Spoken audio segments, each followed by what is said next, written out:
Assalamualaikum warahmatullahi wabarakatuh. Selamat berjumpa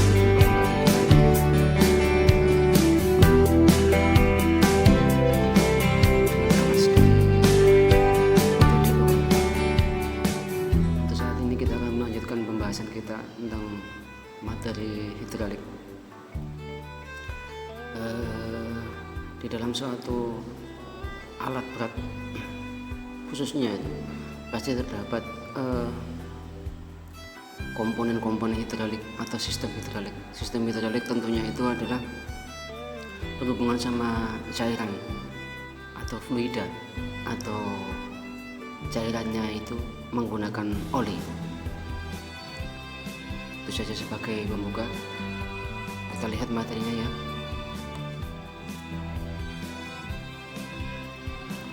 Tadi sudah dijelaskan tadi materi hidraulik berhubungan dengan cairan atau oli. Sekarang kita pelajari tentang dasar-dasarnya dulu ya. Apakah sifat dari fluida atau cairan itu adalah sifat fluida atau cairan adalah yang pertama adalah cairan itu mudah menyesuaikan pada tempatnya, pada wadahnya. Jika kita tempatkan suatu cairan pada gelas, maka akan menyesuaikan tempatnya kepada gelas. Dan jika kita tuangkan cairan itu kepada botol, maka juga akan menyesuaikan kepada bentuk botol. Seperti itu ya. Yang kedua adalah cairan itu tidak dapat dimampatkan kan,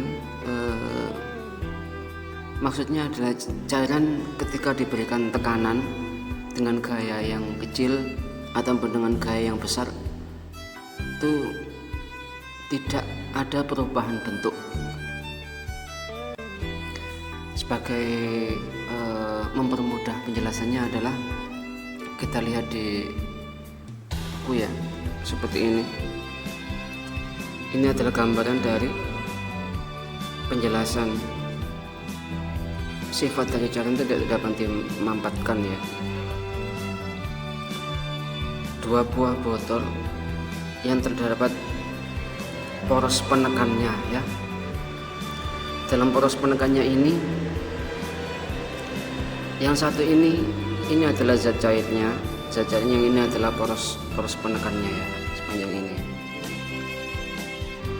Ketika ini ditekan ke bawah dengan gaya yang kecil, dan yang kedua ini dengan gaya yang besar, tidak akan merubah bentuknya dua-duanya ini ya. Seperti itu ya, meskipun gayanya berbeda tapi tidak akan merubah bentuknya. Maksudnya seperti itu ya, tidak dapat dimampatkan.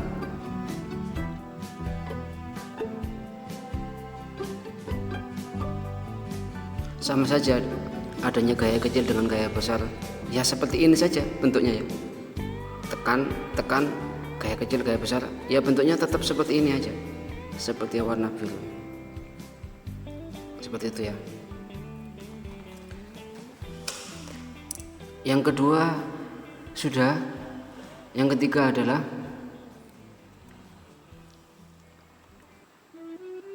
cairan meneruskan tekanan ke segala arah.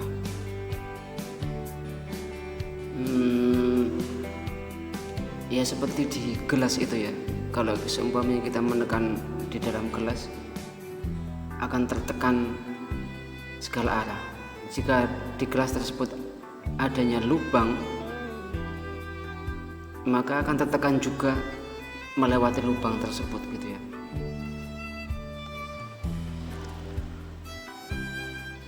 Tekanan ke segala arah itu dimaksudkan adalah ketika ada cairan fluida di sini ya. Ini adalah kita menekan dari atas, nampaknya seperti ini, ditekan semuanya sampai ke bawah. Di sini ada 1, 2, 3, 4, 5 lubang ya. Ketika ini ditekan, otomatis semuanya ini cairannya akan tertekan ke 5 lubang ini ya, sehingga keluar semuanya cairannya ini ya. Cairan keluar secara adil itu ya, secara mudahnya ya. Ini tidak hanya 4 lubang atau 5 lubang atau 2 lubang atau 1 lubang, tapi semuanya ya. Dengan adanya satu tekanan ini, maka kan semuanya akan keluar ya. Berarti menunjukkan bahwa cairan itu, fluida itu ketika diberikan tekanan akan meneruskan tekanan tersebut ke segala arah. Seperti itu ya.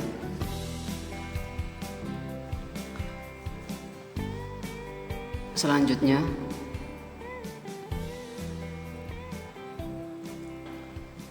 yang keempat adalah cairan mengalirkan tekanan dari tempat tinggi ke tempat yang rendah. Ini ya sama seperti kayak dari gunung, air mengalir sampai jauh ya.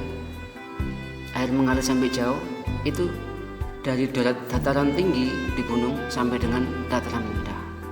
Ya, sudah mudah dipahami ya sebenarnya, dari tempat yang tinggi ke tempat yang rendah. Kita lanjutkan.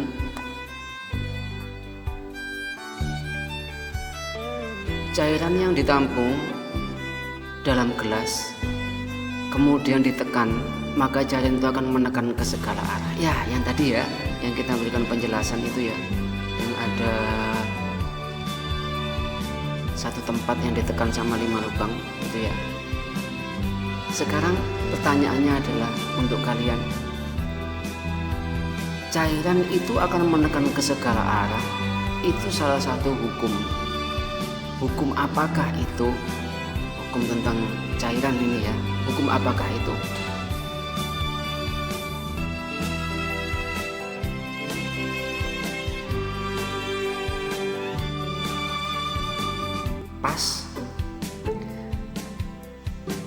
Pas apa ada sudah menemukan ide? Yang kedua adalah apa? Bantu lagi. Berarti hukum cairan untuk menekan ke segala arah adalah hukum Pascal. Ya, seperti itu ya. Selanjutnya, setelah kita mengetahui sifat-sifat dari cairan tersebut, maka kita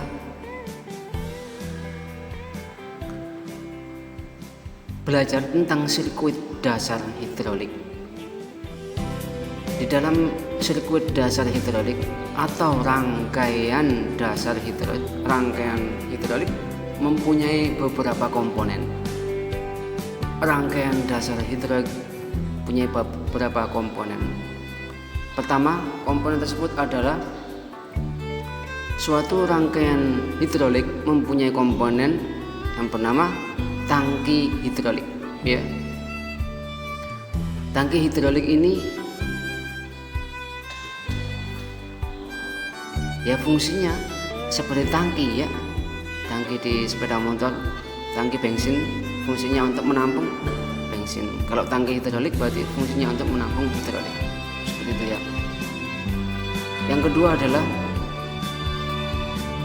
pompa hidrolik. Pompa ini tugasnya adalah mengalirkan oli tersebut seperti itu. Kalau seumpamanya di rumah itu ada pompa air itu ya, tugasnya menyedot air, pompa air yang di sumur itu ya, menyedot air dari bawah sampai ke tandonnya itu ya, berarti mengalirkan air ya.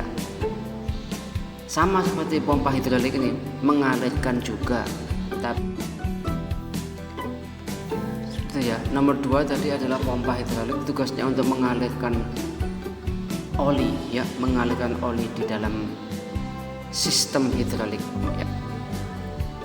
Yang ketiga adalah kontrol valve ya.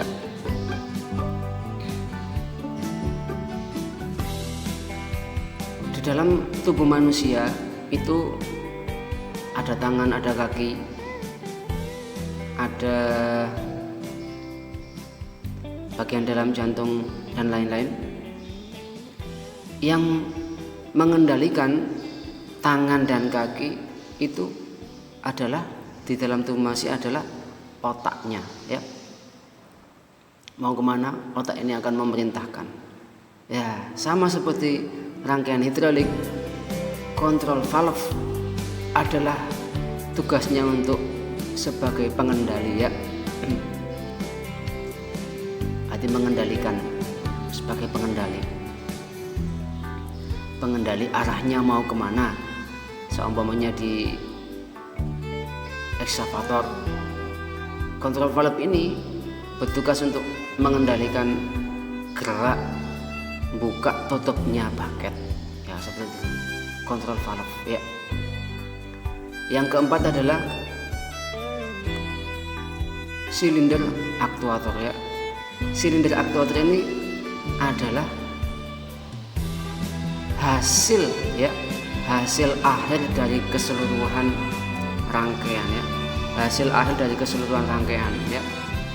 Ketika kontrol valve ini memerintahkan, ya, bergerak, maka hasil akhirnya adalah ini silindernya, ya. Silinder ini, ya, bisa maju, bisa mundur. Kontrol valve menyuruh maju, mundur, ya.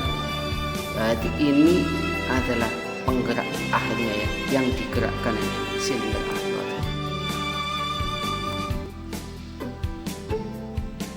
Selanjutnya